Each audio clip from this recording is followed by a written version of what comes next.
dyan sa chapter 11 verse 48. Mga Romano muanhi og muilog sa atong dapit nga ug nasod verse 40 dyan sa chapter 11 verse 49. Og usa kanila nga ginganlan og Cephas ingon sa labawong pari ni anang maong tuig mingon ngadto kanila, kamo walay nahibaluan nga bisan unsa.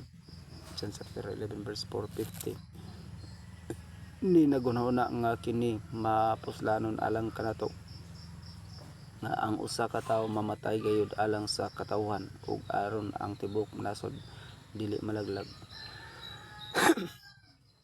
Dyan sa chapter 11 verse 51, og kini gisulti niya dili sa iyang kaugalingon apan ingon nga labong pari ni anang tuiga. Siya tagna nga si Jesus kinahanglan mamatay alang ni ana nga nasod. Verse 52, og dili alang ni ana nga nasod lamang apan nga siya gayud usab magaingon magatigom sa paghiusa sa mga anak sa Dios nga nagkatibulag sa layo. 53, unya gikan ni anang adlaw sila naghiusa sa pagsabot aron sa pagpapatay kaniya.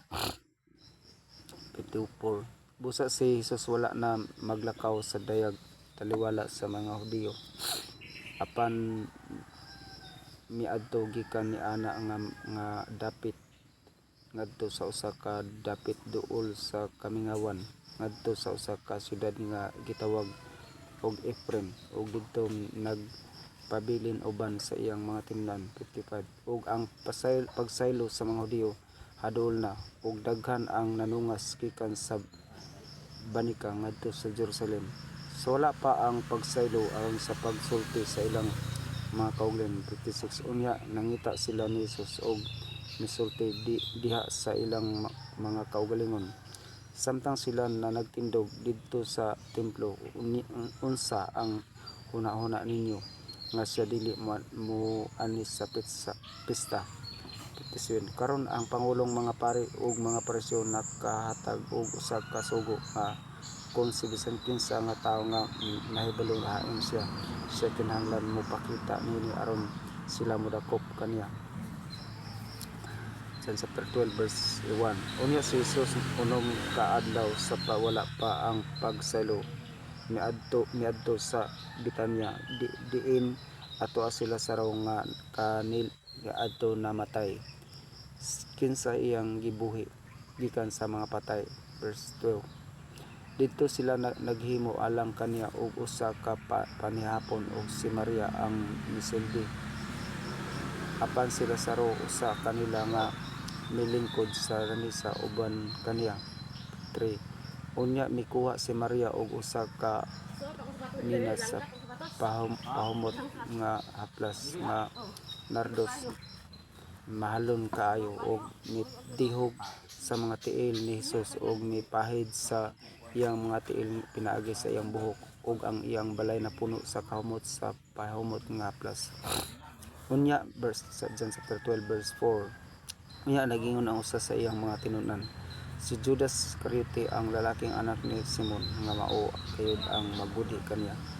Verse 5, ngano nga kining pahumot nga haplas wala may baligya og 3 ka gatos ka denaryo og ipanghatag ngadto sa mga kabus. Verse 6, kini iyang gisulti dili nga siya adunay kahangawa alang sa mga kabus apan tungod kay siya usa ka kawatan og nagbaton sa sudlanan og nagdala sa bisan unsa nga gisulod diha niini.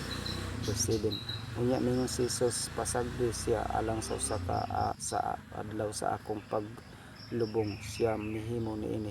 8, kay ang mga kabus kanunay uban kaniyo apan kanako kamo dili uban kanunay.